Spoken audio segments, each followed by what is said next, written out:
అన్ని కూడా చెప్తూ అక్కడ ఏం సాధించారు అన్నటువంటి చెప్పుకోలేక తిరిగి జగన్మోహన్ రెడ్డి గారి మీద పడేయడం అనేటువంటిది నిన్న మొన్న చూసాం. అయితే ఆయన మాటలు చూసిన తర్వాత ఏమనిపించిందంటే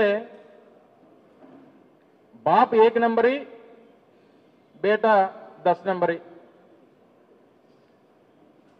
పూర్వం నుంచి ఇది హిందీ సామెత మనందరికీ తెలుసు. అబద్ధాలు, కుట్రలు, కుతంత్రాలు, మా నాయకుడి మీద వేసేటువంటి అబండాలు ఇవన్నీ కూడా తండ్రిని మించిపోయి 10 రెట్లు తండ్రిని మించిపోయినటువంటి స్థానంలో కొడుకు ఉండడం అనేటువంటిది చాలా గొప్పతనం. ఒకప్పుడు ఆయన గత ప్రభుత్వంలో కొంత బరువు ఎక్కువ ఉండేవాడు 2014 నుంచి 19 వరకు. సరే, ఆయన మీద ఏదో తప్పుడు ప్రచారాలు చేశారు, బరువు తగ్గాడు. బరువు తగ్గితే బుద్ధి కూడా పెరుగుతుంది అనుకున్నా. అబ్బే, బరువు మాత్రం తగ్గాడు తప్ప బుద్ధి మాత్రం ఎక్కడ పెరగలేదు. సింగపూర్లో ఏం సాధించామనంటే జగన్మోహన్ రెడ్డి గారు ఎవరితో లెటర్లు రాయించారు, ఎవరితో ఈమెయిల్స్ పెట్టించారు. అందుకనే సింగపూర్ ప్రభుత్వం మళ్ళీ మీతో కలిసి పనిచేయమని చెప్పింది. ఈ రకమైనటువంటి తప్పుడు ప్రచారం చేయడం మొదలుపెట్టారు. తీరా లేక ఆ ఈమెయిల్స్ ఎవరు పెట్టారని చెప్పి ఈ గతంలో కాదు కదా, ఎవరు పెట్టారని చెప్పి చూస్తే ఆ తెలుగుదేశం పార్టీకి చెందినటువంటి వారి కార్యకర్త పెట్టాడు. మాకున్నటువంటి సమాచారం మేరకు ఒక మురళీకృష్ణ అని చెప్పి ఒక ఎన్ఆర్ఐ ఆయన ట్వీట్ కూడా చేశాడు. మరి దాన్ని తీసుకొని వచ్చి వైఎస్ఆర్ కాంగ్రెస్ పార్టీకి చెందినటువంటి నాయకులు ఎవరో మురళీకృష్ణ పెట్టారట. ఆ మురళీకృష్ణ అనేటువంటి వ్యక్తికి వైఎస్ఆర్ కాంగ్రెస్ పార్టీకి సంబంధం ఉంది కాబట్టి మన రాష్ట్ర ప్రతిష్టని దిగజార్చారు అనేటువంటి మాటలు కొడుకు చెప్తా ఉన్నాడు. అసలు వీరు ఏమనుకుంటున్నారంటే ఈ ఆంధ్ర రాష్ట్రం అనేటువంటిది నారావారి రాజ్యంలాగా, వారి సామ్రాజ్యంలాగా, చంద్రబాబు నాయుడు గారు ఏమో దానికి రాజులాగా, ఈయన యువరాజులాగా ఫీల్ అవుతా ఉన్నారు. అంటే ఈ రాష్ట్రంలో మనం గొప్పగా చెప్పుకునేటువంటి ప్రపంచంలోనే అతిపెద్ద ప్రజాస్వామ్యం అని చెప్పుకునేటువంటి భారతదేశంలో ఉన్నటువంటి ఆంధ్రప్రదేశ్ రాష్ట్రానికి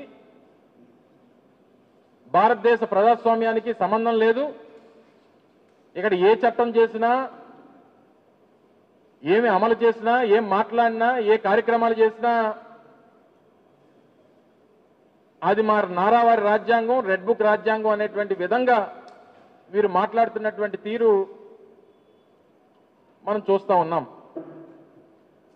ఆయనే నిన్న మాట్లాడుతూ చెప్పారు. ఏం చెప్పాడు? 95 నుంచి మా నాన్నగారికి సింగపూర్తో సంబంధాలు ఉన్నాయని. మేము కూడా అదే చెప్పాం. మేమేం తప్పు చెప్పలేదే. గతంలో 3 రోజుల క్రితం నేను మాట్లాడినప్పుడు కూడా అదే చెప్పా.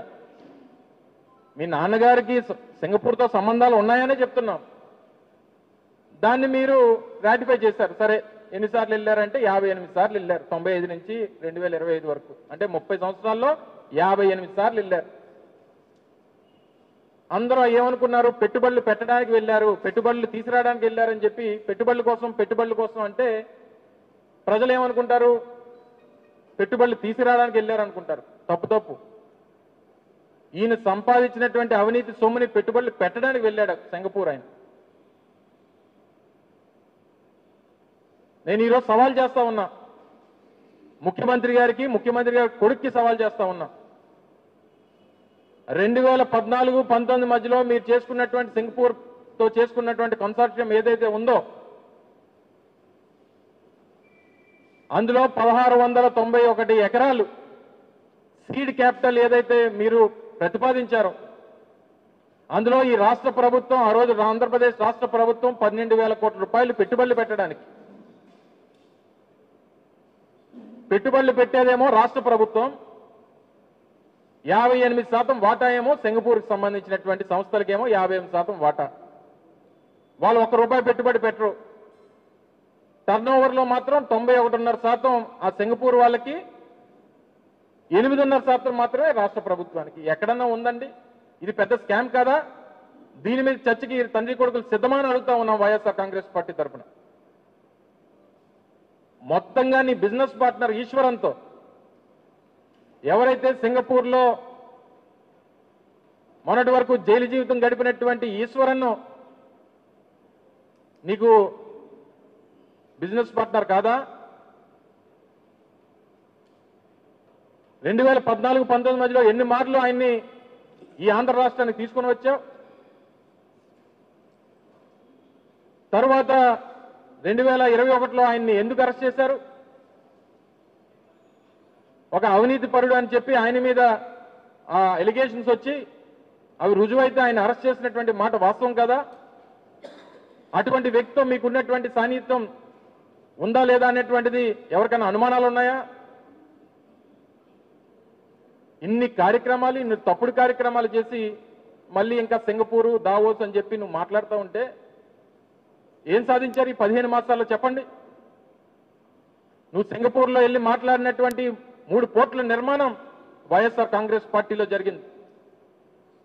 అది రామయ్యపట్నం కానీ, మూలపేట కానీ, మచిలీపట్నం కానీ దాదాపు 12,000 కోట్ల రూపాయల పెట్టుబడితో ఆ రోజు వైఎస్ఆర్ కాంగ్రెస్ పార్టీ జగన్మోహన్ రెడ్డి గారి నేతృత్వంలో ఆ సంబంధించినటువంటి శాఖ మంత్రిగా ఆ రోజు వైఎస్ఆర్ కాంగ్రెస్ పార్టీ ప్రభుత్వం హయాంలో జరిగినటువంటి మాట వాస్తవం కాదని చెప్పగలవా? నువ్వు వెళ్ళి చెప్పుకున్నటువంటి గొప్పలు మేం చేసినటువంటి ఆ కార్యక్రమాల గురించి కాదా అని అడుగుతా ఉన్నా. నువ్వు చెప్పినటువంటి అదాని డాటా సెంటర్ గురించి వెళ్ళి గొప్పలు చెప్పుకున్నావు. ఆ డాటా సెంటర్ని విశాఖపట్నానికి, ఆంధ్ర రాష్ట్రానికి తీసుకొచ్చింది వైఎస్ఆర్ కాంగ్రెస్ పార్టీ కాదా అని అడుగుతా ఉన్నావు. నువ్వు చెప్పుకున్నటువంటి ఆర్సిల్లర్ మిట్టల్ 2022 ఆ రోజు దావోస్లో వైఎస్ఆర్ కాంగ్రెస్ పార్టీ నేతృత్వంలో, ఆ రోజు ప్రభుత్వ నేతృత్వంలో జగన్మోహన్ రెడ్డి గారు ముఖ్యమంత్రిగా ఆ రోజు ఆదిత్య మిట్టల్ గారితో జరిగినటువంటి మాటలు కానీ, ఒప్పందాలు కానీ వాటి గురించి కూడా చెప్పుకున్నటువంటి గొప్పలు వైఎస్ఆర్ కాంగ్రెస్ పార్టీ ప్రభుత్వం హాయంలో కాదా అని అడుగుతా ఉన్నా. చెప్పు, నువ్వు చేసినటువంటి ఒక కార్యక్రమం గురించి చెప్పుకోగలిగావా? 2014-19 మధ్యలో జరిగినటువంటి ఏ ఒక్క కార్యక్రమం అన్నా, లేదా 95 నుంచి 2014 వరకు అప్పుడు ఒక 2 మార్లు ముఖ్యమంత్రి గారు నీ తండ్రి గారు, లేదా 2014 నుంచి 19 వరకు మరొకసారి మూడోసారి ముఖ్యమంత్రిగా మీ తండ్రి గారు చేసినటువంటి ఏ ఒక్క కార్యక్రమం గురించి అని చెప్పుకోగలిగావా? గడిచినటువంటి 30 సంవత్సరాల్లో దగ్గర 15 సంవత్సరాలు ఈ రాష్ట్రానికి ముఖ్యమంత్రిగా మీ తండ్రి పనిచేశాడు. ఉమ్మడి రాష్ట్రంలో కూడా ఇదే 974 కిలోమీటర్ల సముద్ర తీరం ఈ రాష్ట్రానికి ఉంది. ఏ ఒక్క రోజన్నా ఈ రాష్ట్రంలో ఈ సముద్ర తీరాన్ని వినియోగించుకొని, వచ్చినటువంటి వనరులను వినియోగించుకొని పోర్టుల నిర్మాణం చేయాలనేటువంటి ఆలోచన ఎప్పుడన్నా మీకు కానీ మీ తండ్రికి కానీ వచ్చిందా? కేవలం 5 సంవత్సరాల అధికారం ఇచ్చినటువంటి రాష్ట్ర ప్రజలకి వైఎస్ఆర్ కాంగ్రెస్ పార్టీ హయాంలో జగన్మోహన్ రెడ్డి గారి నేతృత్వంలో ప్రధానమైనటువంటి 3 పోర్టుల నిర్మాణం, రామాయపట్నం అయితే దాదాపు 90%, మచిలీపట్నం 50%, మూలపేట దగ్గర 60-70% పూర్తి చేశాం మా హయాంలో. ఈరోజు నువ్వు బ్లూ ఎకానమీ అని చెప్పుకుంటున్నటువంటి గొప్పలు చెప్పుకున్నటువంటి వాటికి పునాదులు వేసింది వైఎస్ఆర్ కాంగ్రెస్ పార్టీ ప్రభుత్వం. ఈరోజు ఆ బ్లూ ఎకానమీ ద్వారా ఆ పోర్టులు పరిసర ప్రాంతాల్లో కొన్ని వేల ఎకరాలు ఈరోజు పారిశ్రామికంగా అభివృద్ధి చెందేటువంటి దానికి అవకాశం ఉంది. ఈరోజు సర్వేగంతో నిర్మాణం అవుతున్నటువంటి భోగపురం ఇంటర్నేషనల్ ఎయిర్పోర్ట్ మే 3వ తారీఖున 2023 శంకుస్థాపన చేశాం. మా హయాంలోనే పెద్ద ఎత్తున పనులు జరిగి ఈరోజు ఆల్మోస్ట్ మరో 6-7 మాసాలు పూర్తయ్యేటువంటి దానికి సిద్ధంగా ఉంది. ఒక ల్యాండ్ ఎక్విజిషన్ లేదు, దాన్ని ఏ రకంగా సాల్వ్ చేయాలనేటువంటి తాపత్రయం లేదు. భూసేకరణప్పుడు మాత్రం మన భూములు ఎక్కడ బయట ఉండిపోవాలి, పక్కవాడి భూములు పోవాలి, తద్వారా ఏ రకంగా రియల్ ఎస్టేట్ చేసుకోవాలనేటువంటి తాపత్రయమే తప్ప ఒక ప్రాజెక్ట్ పూర్తి చేయాలనేటువంటి ఆలోచన ఏ రోజు ఉంది మీకు? ఈరోజు విశాఖపట్నంలో భూములు విశాఖపట్నం అమ్మకానికి పెట్టారు ఎట్ ద రేట్ ఆఫ్ 99 పైసలు. సరే, పేరున్నటువంటి ఐటీ కంపెనీలు TCS, ఇన్ఫోసిస్ ఆ సంస్థలకు ఇచ్చారు. వెల్ అండ్ గుడ్, అందరూ వెల్కమ్ చేస్తారు. మరి రియల్ ఎస్టేట్ సంస్థల సంగతి ఏంటి? ఈ సత్వా సంగతి ఏంటి? ఈ వర్షా సంగతి ఏంటి? ఈ కపిల్ సంగతి ఏంటి? ఈ లూలు మాల్ సంగతి ఏంటి? అంటే పెద్ద కంపెనీలు, పేరున్నటువంటి కంపెనీలకి 99 పైసలకి అని చెప్పి ముందు పెట్టి మీరు చేస్తున్నటువంటి తతంగం అంతా కూడా ఈ రియల్ ఎస్టేట్ సంస్థలకు అన్నింటినీ కూడా కట్టబెట్టాలి. నీ డ్రైవర్లకి, నీ తాబేదారులకి, నీ వెనకాల తిరిగేటువంటి నీ బంట్రోతులకి నువ్వు ఇచ్చేసి నువ్వు విశాఖపట్నంలో భూములన్నీ కూడా అమ్మకానికి పెట్టేస్తావా? మళ్ళీ తిరిగి దాని మీద కూడా మా మీద తప్పుడు ప్రచారం. చెప్పండి, లూలు మాల్ విషయంలో ఏ ఒక్కరన్నా దీన్ని సమర్థిస్తారా? విశాఖపట్నం నడిబొడ్డున ఉన్నటువంటి 13.5 ఎకరాలు 1350 కోట్లు, కనీసం అంటే కనీసం 100 కోట్ల రూపాయలు విలువ వేసుకున్న 1350 కోట్ల రూపాయలు విలువైనటువంటి భూమిని పర్ స్క్వేర్ ఫీట్ రూపాయిన్నరకి ఇచ్చేస్తావా? 99 సంవత్సరాలక? చెప్పండి, ఏ ఒక్కరన్నా మీరందరూ కూడా, ముఖ్యంగా media, print and electronic media సోదరులు, మీరు ప్రజాస్వామ్యంలో 4వ పిల్లర్గా ఉన్నటువంటి వారు, మాతో పాటు మీ అందరి బాధ్యత కూడా ఉంది. ఈరోజు అటువంటి సంస్థకి 4-5 దేశాల్లో వాళ్ళు కార్యకలాపాలు మూసేస్తున్నటువంటి పరిస్థితులు ఉన్నటువంటి సంస్థకి పోనీ ఏదన్నా టెక్నికల్లో, స్కిల్డో, లేకపోతే ప్రొఫెషనల్ కోర్సెస్ వాళ్ళకు ఉద్యోగాలు వస్తాయని అనుకుంటే అబ్బే, ఉప్పు పప్పు అమ్ముకున్నటువంటి వారికి ఫ్లోర్ మేనేజర్లు, సూపర్వైజర్లు, తూకం వేసేవాళ్ళు ఊరు మధ్యలోనా? అంత విలువైనటువంటి భూమా? చెప్పనండి, బహిరంగ చర్చకి రమ్మనండి. విశాఖపట్నంలో ప్రజలే నిలదీస్తారు. ఒకవేళ అటువంటివి ఏమైనా ఎంకరేజ్ చేయాలి. హైదరాబాద్లో, మరి హైదరాబాద్లో ఎక్కడైనా ఇచ్చారా మనం అడగండి. భారతదేశంలో ఏ రాష్ట్రంలోనన్నా ఈ రేటుకి ఆ లూలు సంస్థకి ఏ కంపెనీ ఏ రాష్ట్రం అన్నా ఇచ్చిందో చెప్పానండి. ఆయన పుట్టి పెరిగినటువంటి కేరళ కూడా, ఆయన కేరళ వాసే కదా ఆయన. సరే, GCC నేషన్స్లో, గల్ఫ్ కంట్రీస్లో పెద్ద ఎత్తున పెట్టుబడులు ఉన్నాయి.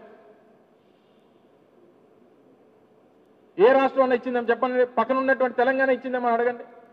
తెలంగాణలో ఒక ప్రైవేట్ సంస్థ ద్వారా అద్దెకు తీసుకొని మాల్ నడుపుతా ఉన్నారు. ఈరోజు సత్వా గ్రూపు, కపిల్ గ్రూపు, ఇంకా వర్షా అంటే ఇంకా అడగక్కర్లేదు. అసలు వర్షా అనేటువంటిది ఆ కంపెనీయే లేదు, ఎవరికి తెలియదు. ఆ కంపెనీ పెట్టినోడు కూడా తెలియదు. ఫిబ్రవరి 15 కంపెనీ పెడతాడు, ఏప్రిల్ 15కేమో 60 ఎకరాల భూమి విశాఖపట్నంలో రూపాయికి ఇచ్చేస్తారు. అది కూడా పెద్ద ఎత్తున దేశవ్యాప్తంగా చర్చ జరిగింది కాబట్టి బహుశా ఎబియన్స్ లో పెట్టినట్టున్నారు మరి నాకు తెలిసి. అయితే ఎక్కడ కూడా పారదర్శకత అనేటువంటిది ఉండదు. ప్రభుత్వంగా ఈ రాష్ట్రంలో ఉన్నటువంటి భూముల్ని కాపాడాలనేటువంటి బాధ్యత ప్రభుత్వంలో ఉన్నటువంటి పెద్దల మీద ఉన్నటువంటి సందర్భంలో వాటిని కాపాడాలనేటువంటి ప్రయత్నం జరగదు. ఇక కంచె చేను మేస్తే ఏ రకంగా ఉంటుందో ఆ రకంగా ఈరోజు రాష్ట్రంలో ఉన్నటువంటి భూముల పరిస్థితి ఉంది. పైపెచ్చి ఎప్పుడు ఈ మధ్యకాలంలో అసలు చూడలేకపోతున్నాం.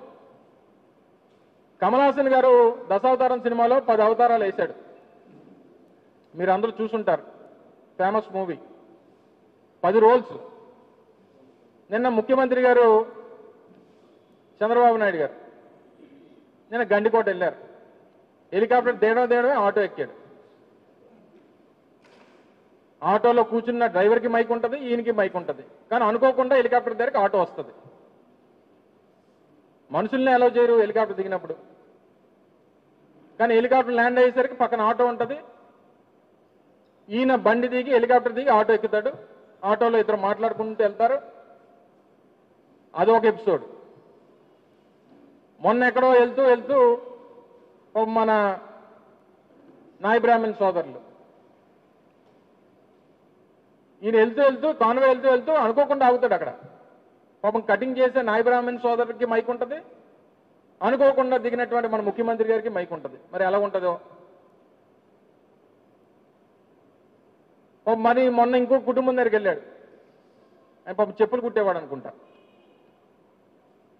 ఆ మీటింగ్ దగ్గరికి వెళ్ళినప్పుడు అక్కడ మైక్, ఆయనకి మైక్ ఉంటుంది, అనుకోకుండా కారు దిగిన మన ముఖ్యమంత్రి గారికి మైక్ ఉంటుంది.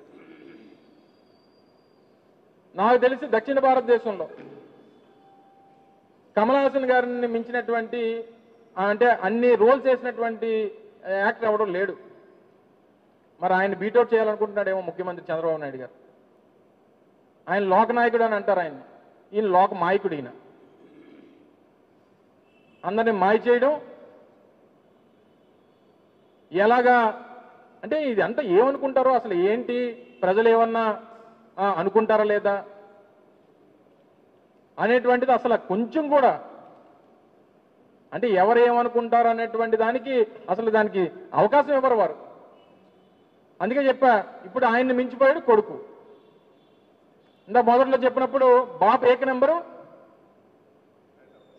బేటా 10 నెంబరు. ఆయన తండ్రిని వెనుపోడు, ఆయన మామను వెనుపోటు పొడిచి ఆయన ముఖ్యమంత్రి అయ్యాడు. ఇప్పుడు తండ్రి ఎప్పుడు లేచిపోతే ఆ కుర్చీలో ఎప్పుడు కూర్చుంది పోదామని కొడుకు వెయిటింగ్. ఈరోజు సన్నగా ఈరోజు అన్నదాత సుఖీభవ అని చెప్పి ఒక యాడ్ చూశాను. సన్నగా చూసి పవన్ కళ్యాణ్ గారు కనబల్లా. పెద్ద ఫోటో చంద్రబాబు నాయుడు గారిది ఉంది. ఏదమ్మా పేపర్ ఉంటే పట్టరామా ఒకసారి. పెద్ద ఫోటో చంద్రబాబు నాయుడు గారు ఉంది, పైన మోడీ గారు ఉన్నారు. మరి మోడీ గారు ఇచ్చింది కదా. సన్నగా చూస్తే పవన్ కళ్యాణ్ గారు ఎక్కడున్నారని చెప్పి చూశాను. చూస్తే పాపం కిందకి పెట్టేశారు. మీ పేపరే కింద ఉన్నారు. పాపం ఆయన కూడా వరినాట్లు పట్టుకున్నట్టున్నారు.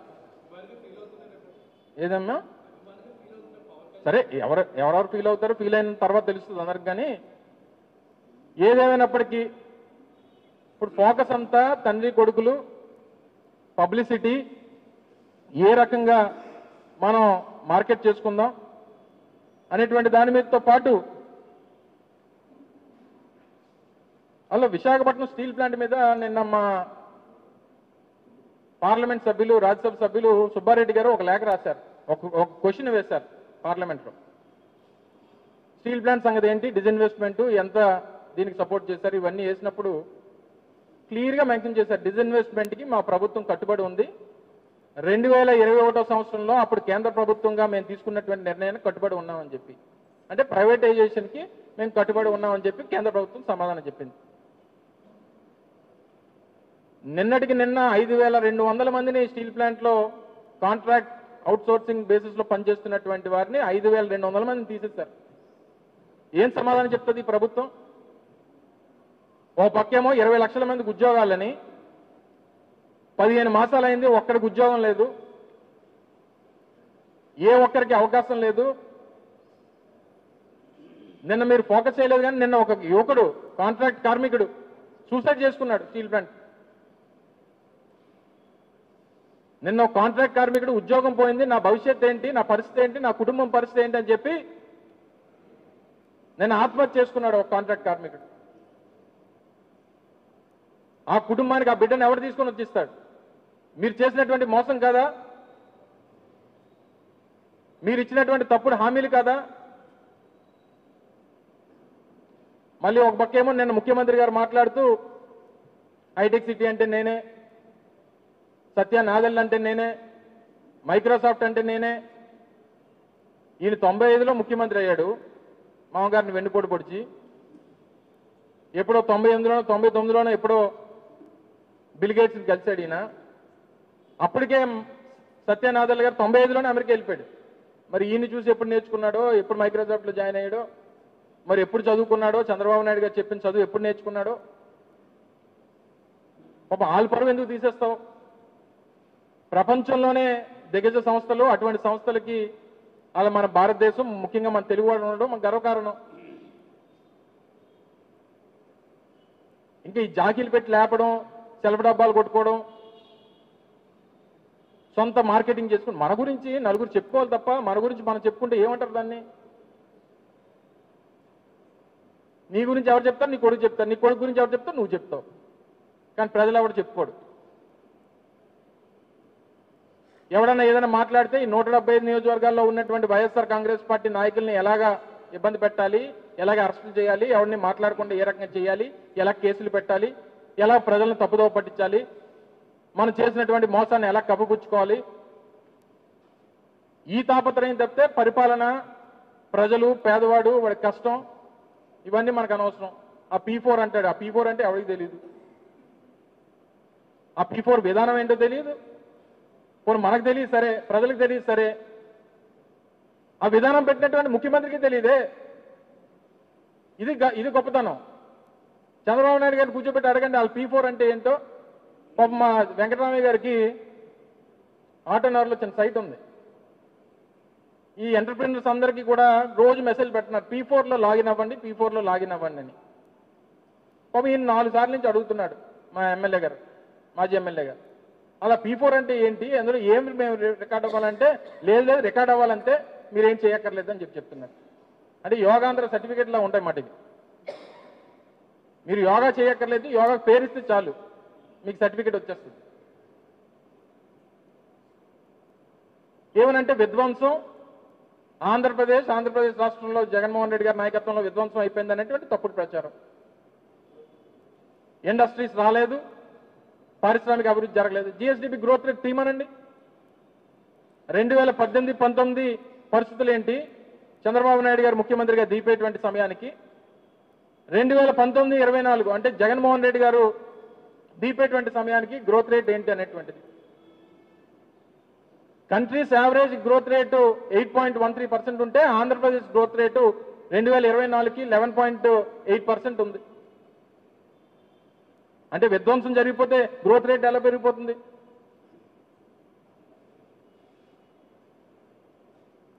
అదే ఎక్స్పోర్ట్స్ ఆంధ్రప్రదేశ్ రాష్ట్రం నుంచి 2019 సంవత్సరంకి $10 బిలియన్ ఎక్స్పోర్ట్ ఉంటే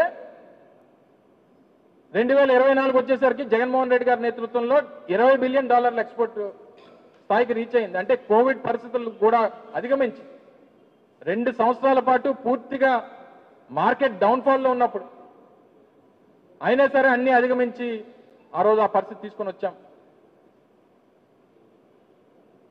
పర్ క్యాపిటల్ ఇన్కమ్ కూడా 18వ స్థానంలో రాష్ట్రం ఉంటే దాన్ని 15వ స్థానంలో తీసుకొని వచ్చాం. ఇవన్నీ చేసి విధ్వంసం జరిగిపోతే ఇవన్నీ ఎలా జరుగుతాయి? ఇవన్నీ నెంబర్స్ నేను చెప్పినవి కాదు కదా. కేంద్రంలో ఉన్నటువంటి మీ ప్రభుత్వం ఉంది, ప్రభుత్వం దగ్గర ఉన్నటువంటి లెక్కలు తీసుకోండి. ఆ లెక్కలు తీసుకొని ప్రజల ముందు పెట్టండి. మా నాయకుడు ఎప్పుడు మాట్లాడినా పక్కన పెట్టి పక్కన స్క్రీన్లో డీటెయిల్స్ చూపించి అఫీషియల్ రికార్డ్ చూపించి సమాధానం చెప్తుంటాడు కదా. మీరు ఎందుకు చెప్పలేకపోతున్నారు? పూర్తిగా ఇప్పటికన్నా ప్రజల్ని మోసం చేయడం మానేసి ఇచ్చినటువంటి హామీల్ని అమలు చేసేటువంటి దానికి మీ తప్పుడు ప్రచారాలు మానుకొని మీ హంగులు, ఆర్భాటాలు, మార్కెటింగు, మీ పబ్లిసిటీలు మానుకొని ప్రజలకు మంచి చేసేటువంటి దాంట్లో కాస్త బుర్ర పెట్టమని తండ్రి కొడుకులు ఇద్దరిని కూడా రాష్ట్ర ప్రజల తరఫున వైఎస్ఆర్ కాంగ్రెస్ పార్టీ తరఫున కోరుతా ఉన్నా. Thank you.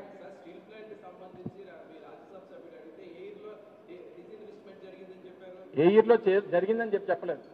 నువ్వు కొంచెం స్పెల్లింగ్ మిస్టేక్స్, ఫుల్ స్టాప్లు, కామాలు, నా మాట విను. నా మాట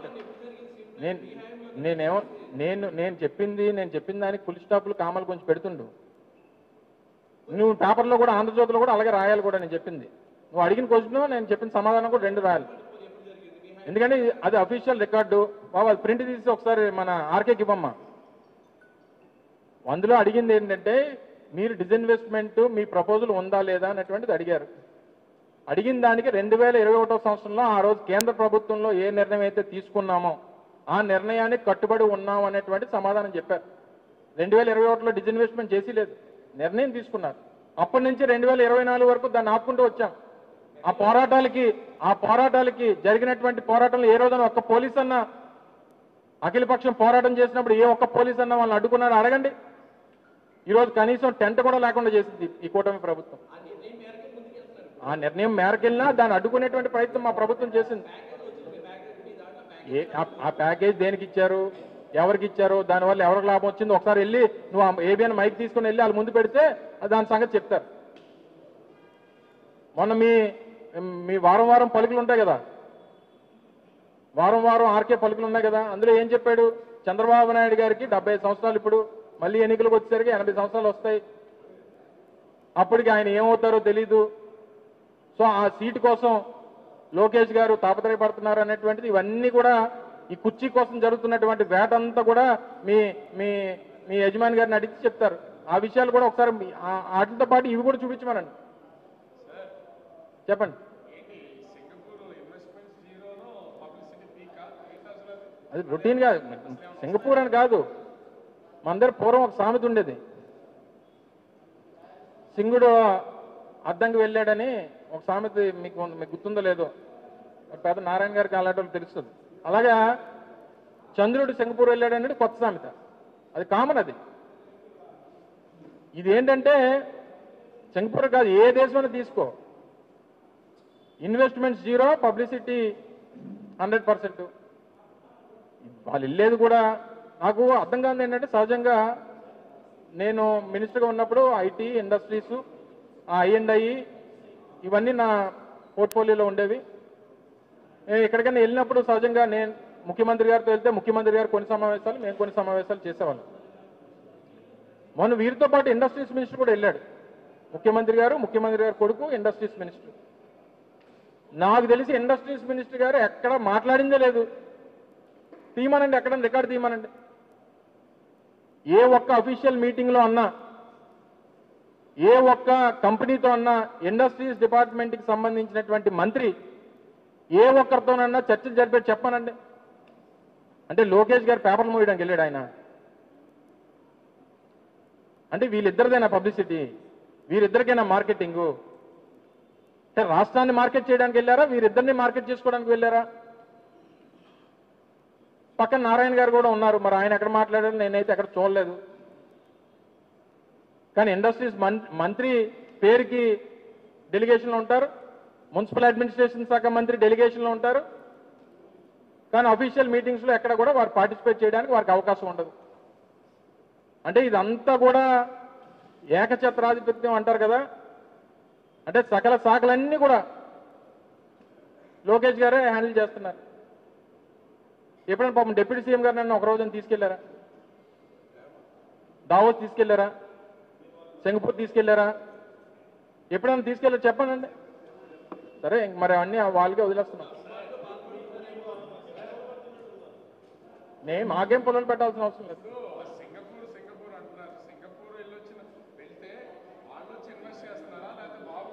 చెప్పాను కదా ఇందాక, ప్రజలందరూ పెట్టుబడులు అంటే పెట్టుబడుల కోసం అంటే అందరూ ఏమనుకుంటారు? ఒక రాష్ట్ర ప్రభుత్వం, రాష్ట్ర ముఖ్యమంత్రి గారి కొడుకు పెట్టుబడుల కోసం అంటే ఎవరన్నా ఏమనుకుంటారు? రాష్ట్రాన్ని పెట్టుబడులు తేడానికి వెళ్ళారేమో అనుకుంటారు. కానీ జరిగింది అది కాదు.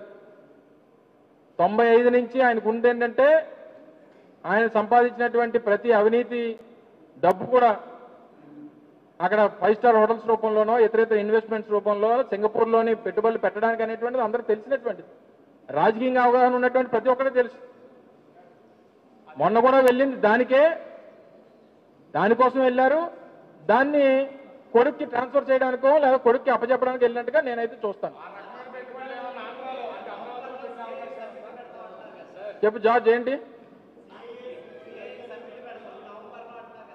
పెట్టారు కదా? 2014 నుంచి 19 మధ్యలో 5 సార్లు పెట్టారు. 20 లక్షల కోట్లు, 40 లక్షల మందికి ఉద్యోగాలు అన్నారు. చెప్పానండి ఒకరిదన్నా?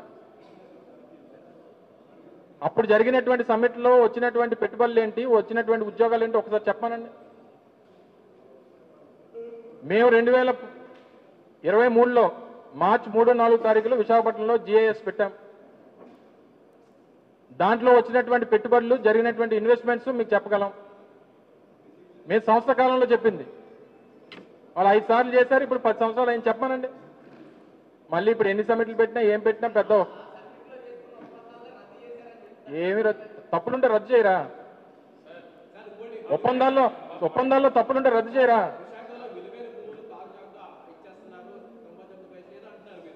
ఏదో అంటలేదు, అందరూ అంటున్నారు. ఏంటి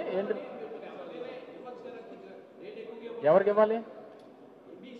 ఎవరికి ఇచ్చి మేము భూములు ఇచ్చినప్పుడు ఎవరికి ఇచ్చినా అప్పుడు ఉన్నటువంటి రేట్ ప్రకారం అప్పుడు ముఖ్యమంత్రిగా జగన్మోహన్ రెడ్డి గారి తాలూకా పాలసీ ఏంటంటే రాష్ట్రంలో ఉన్నటువంటి అన్ని ప్రాంతాల్లో కల్లా విశాఖపట్నం అత్యంత విలువైనటువంటిది, విశాఖపట్నంలో ఉన్నటువంటి భూములు అత్యంత విలువైనటువంటివి, ఏది ఇచ్చినా దాని మీద అది మెటీరియలైజ్ అయ్యి నలుగురికి ఉపాధి కల్పించేటువంటి పరిస్థితుల్లో ఇవ్వాలి తప్ప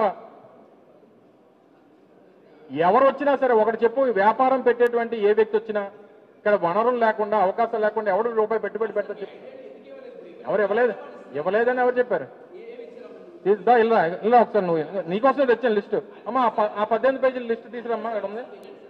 నీకు చెప్తాను, అవన్నీ చెప్తే బాగోదు. ఇలా నీకు ఎక్కడ రూపాయిగా ఇచ్చిన చూపిస్తాను, చూపిస్తాను లిస్టు, నీకు పేర్లని చెప్తాను రా. నువ్వు ఓపెన్ హార్ట్ చేద్దా? ఓపెన్ హార్ట్ విత్ ఆర్కే ఆ స్థాయిలో ఆయన మమ్మల్ని ఎలాగ పిల్లగాని నువ్వు చేస్తావు పని.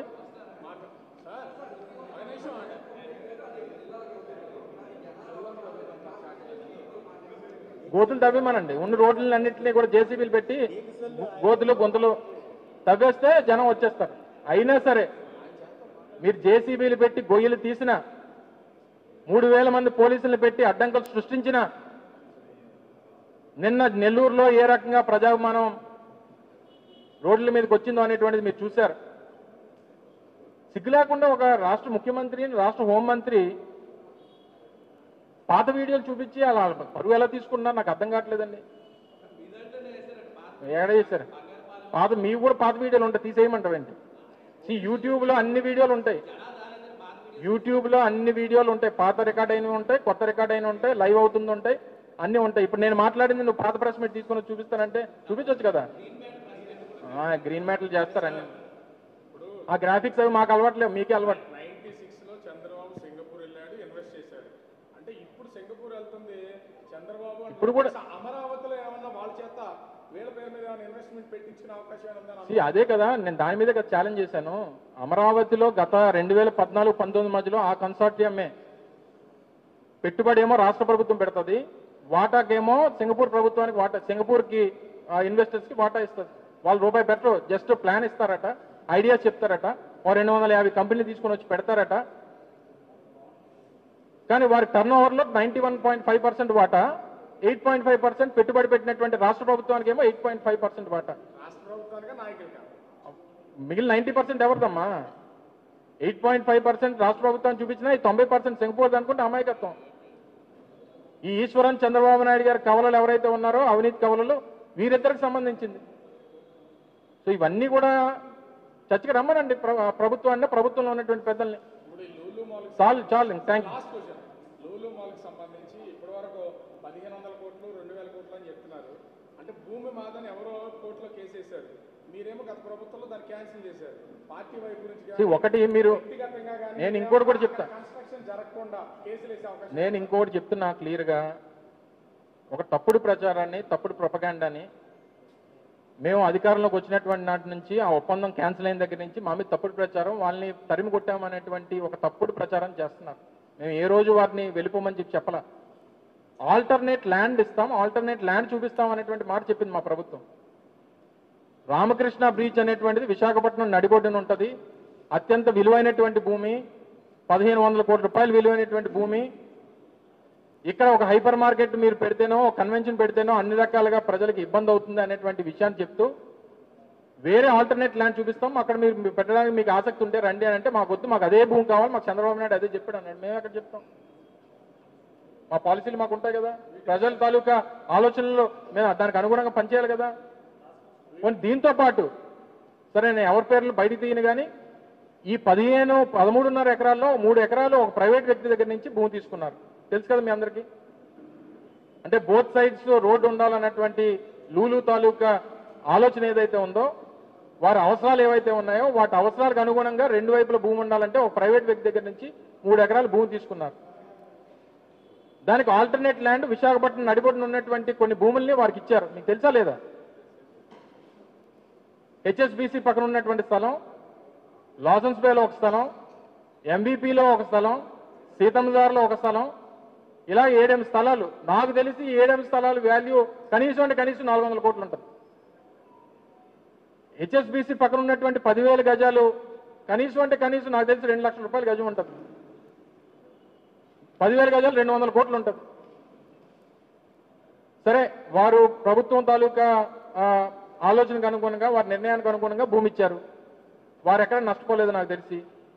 కానీ ప్రభుత్వం మరి ఒక 450 కోట్ల రూపాయలు భూమిని నష్టపోయింది కదా. మరి దాన్నన్నా లూలు దగ్గర నుంచి తీసుకోవాలి కదా. మరి రూపాయిన్నరకు నువ్వు ఇచ్చేస్తే మరి 20 లక్షలు అంటే 20 లక్షలు ఇంటూ రూపాయిన్నర అంటే 30 లక్షల రూపాయలు ఇయర్లీ రెంట్కి ఇచ్చేస్తే అనవసరం నువ్వు బిగ్ టీవీలో పనిచేస్తున్నావు. నువ్వు అడిగితే నువ్వు పెట్టి అలాంటి మాలో ఒకటి. ఇక్కడ ఉన్న వాళ్ళు ఎవరికన్నా 1,500 రూపాయలకు 1,500 కోట్ల రూపాయలు విలువైనటువంటి భూమి ఇస్తే 500 కోట్ల రూపాయలు అప్పు ఎవడెవడండి? ఏ బ్యాంక్ ఎవరు చెప్పు? ఆర్కే నీకు కూడా ఇస్తాలా? నువ్వు ఎన్ని రోజులు అలాగా ఉంటావు నువ్వు ఆంధ్రజ్యోతిలో. నువ్వు కూడా మీ మీ యజమాని లాగా నువ్వు కూడా మాల్కి ఒక ల్యాండ్ అడుగు, ఒక 5 ఎకరాలు ఎక్కడో ఆర్టీసీతో ఎక్కడ భూమి అడిగితే నువ్వు కూడా పెద్ద రియల్టర్ అవుతావు. ఆర్కే మాల్ అని చెప్పి పెద్ద బ్రహ్మాండంగా రాష్ట్రంలో నువ్వు కూడా నీ వెనకాల మేము తిరుగుతాం. చాలు, ఇంక థ్యాంక్ యూ.